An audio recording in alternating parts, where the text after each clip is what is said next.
For 21 seasons, A Quiet Workshop in Massachusetts became one of the most unexpectedly influential spaces in American television history. It wasn't loud. It didn't rely on spectacle. It didn't chase trends or manufacture drama. It simply showed a man, his tools, and a patient commitment to doing things properly. That man was Norm Abram, the master carpenter behind the new Yankee Workshop, a program that would go on to outlive most of the television era it was born into. And yet, when it ended in 2009, the reaction wasn't just surprise. It was disbelief, because nothing about it felt like it should ever stop. To understand why its ending hit so hard, you have to understand what the show really was. And more importantly, what it refused to be. It began not as a media experiment chasing ratings, but as a quiet extension of craftsmanship already proven elsewhere. Norm Abram had already become a familiar face through this old house where he worked alongside builders and tradespeople restoring homes with careful precision. But even there, something stood out. His calm, methodical approach made complex woodworking feel strangely approachable. That observation didn't go unnoticed by producer Russell Morrish, a man known for building television around authenticity rather than performance. Morrish didn't see a television personality in Norm. He saw a craftsman who didn't need to pretend to be anything else. So he built him a space, a real workshop, fully equipped, tucked behind a Massachusetts farmhouse, and gave him a simple idea: build things, explain them clearly, and never rush the process. What followed was deceptively simple television. Each episode of the new Yankee Workshop followed a single project: a shaker table, a blanket chest, a Windsor chair, sometimes something more ambitious. Norm would begin by introducing the piece, often referencing its historical roots. Then he would break it down: material selection, joinery, structure, purpose, and then he would build it, from start to finish, slowly, precisely, without shortcuts. There were no gimmicks to hold attention, no manufactured tension, no celebrity guests arriving mid-episode to shake things up. Just a man working through wood with quiet confidence, explaining each decision as if he were teaching someone standing right beside him. And somehow that was enough. By the early 1990s, the show had become a fixture in American households. Saturday mornings weren't reserved only for cartoons or loud entertainment anymore. For many viewers, they became something calmer, something grounding. Watching Norm Abram became less about learning woodworking and more about spending time in a space where patience still mattered. There is something almost meditative about it. The sound of saws cutting through hardwood, the careful alignment of joints, the steady rhythm of sanding and measuring. Even his reminders about safety, always the same, always gentle, became part of the ritual. Always wear your safety glasses. It wasn't just instruction. It was a philosophy. Over time, the workshop itself became as recognizable as any television set in America. Not because it was flashy, but because it wasn't. It felt real. It felt lived in. It felt like a place where work actually happened, and that authenticity carried weight far beyond television ratings. Woodworking clubs reported increased membership. Tool manufacturers noticed spikes in sales after episodes aired. Community colleges saw renewed interest in carpentry courses. Teachers used episodes as teaching material. Entire generations of viewers began associating craftsmanship with patience rather than speed. Without ever claiming to be influential, Norm Abram had become exactly that. But while viewers saw calm precision, what they didn't see was the machinery required to make that simplicity possible. Behind every 22-minute episode was a process that stretched far beyond what appeared on screen. Each project required weeks of preparation. Materials had to be sourced with exact specifications. Not just any oak or maple would do. Grain direction mattered. Moisture content mattered.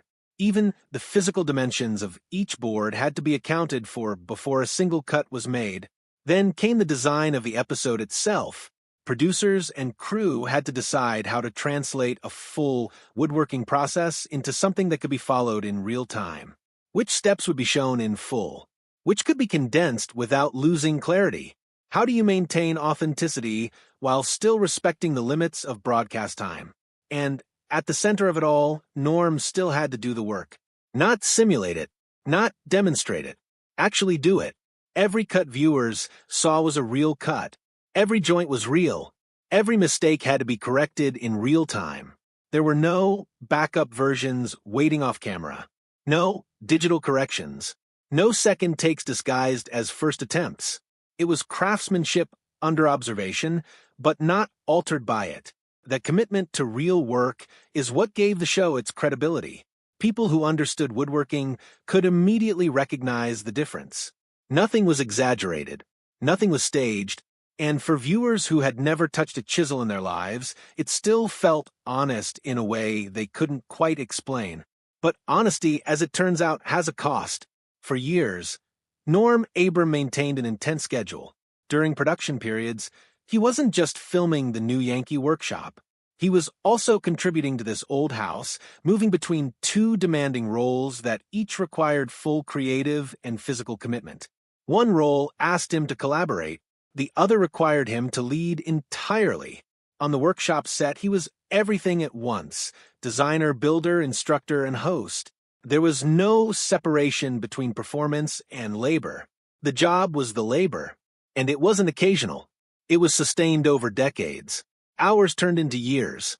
Years turned into seasons. And seasons accumulated into a kind of physical reality that doesn't show up on camera, but settles into the body nonetheless. The workshop floor itself didn't help. Concrete, unforgiving, unyielding. Standing on it for hours at a time, sometimes 8, sometimes 12, became routine. Repeated movements compounded. Lifting lumber, guiding saws, bending over workbenches, adjusting clamps, sanding surfaces until they were perfectly smooth. It looked calm. It looked controlled. But repetition has a way of leaving its mark. By the time the show entered its later years, those marks had begun to surface in subtle ways. Not dramatically, not suddenly, just gradually enough that they could be ignored until they couldn't. Joint strain, back fatigue, chronic foot pain. The kinds of conditions that don't announce themselves loudly, but persist quietly in the background of daily work. And still, nothing changed on screen. That was part of the discipline. Norm never broke the illusion of ease. Even when the work became physically demanding, the presentation remained steady. The viewer experience was untouched, but behind that steadiness, decisions were beginning to form. There comes a point in any long career where the question shifts. It's no longer about whether you can continue. It becomes whether you should. And for Norm Abram, that question became unavoidable. By 2009, he was nearing 60. The physical demands that had once been manageable were now accumulating in ways that could no longer be dismissed as temporary discomfort. Conversations began quietly with Russell Moorish and production teams at WGBH Boston, the station behind the show. But these weren't dramatic conversations. There was no conflict, no collapse, no urgency-driven crisis. Instead, there was something rarer in television: mutual recognition of limits. The show wasn't failing. It wasn't declining in popularity. It wasn't being pushed out by changing trends or audience loss. It was still respected, still watched, still valued, which made the decision more personal than professional. Because the real question wasn't whether the show worked. It clearly did. The question was what it was asking from the person at its center. And eventually, the answer became clear enough that it didn't need justification. The decision to end the new Yankee Workshop came from Norm Abram himself, not from a network, not from external pressure, not from behind-the-scenes conflict, just a recognition that some chapters reach their natural conclusion. There were rumors later, as there always are when something ends quietly. People speculated about disagreements or declining interest or hidden tensions. But none of that held up. Those closest to the production consistently pointed to the same reality. The show ended because its creator decided it had fulfilled its purpose.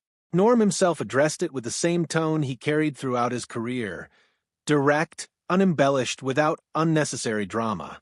It had been a good run, a meaningful one, and it was time to step away. That was all. No grand farewell. No final spectacle designed for television sentimentality. No emotional send-off engineered for ratings. Just closure. And yet, when the news reached viewers, the reaction was anything but quiet. For many, it felt like the end of something far larger than a television program. Message boards filled with reactions. Woodworking communities discussed it not as entertainment news, but as the loss of a familiar presence. Some spoke about how they had grown up watching it with family. Others described how it had introduced them to a craft they would later build careers around. What stood out most wasn't anger. It was respect.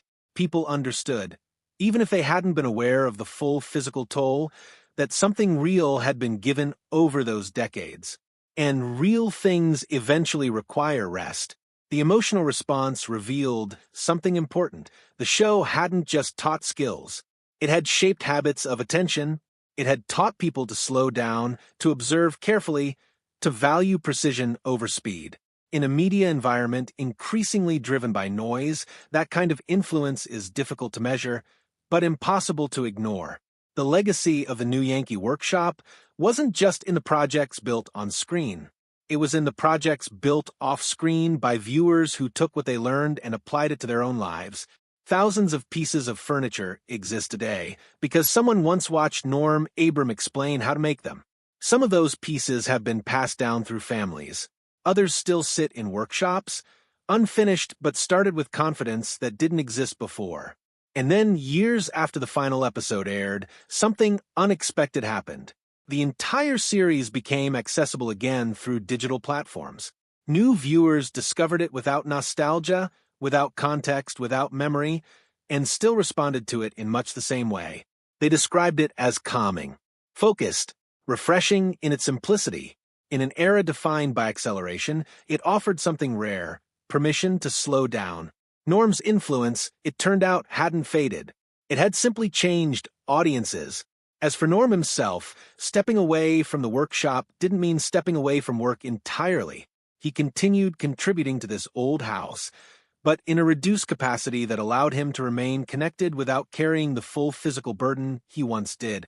For the first time in decades, he also had space for personal work, projects that had been waiting for attention, finishing details in his own home, small repairs, creative woodworking done without schedules or production demands.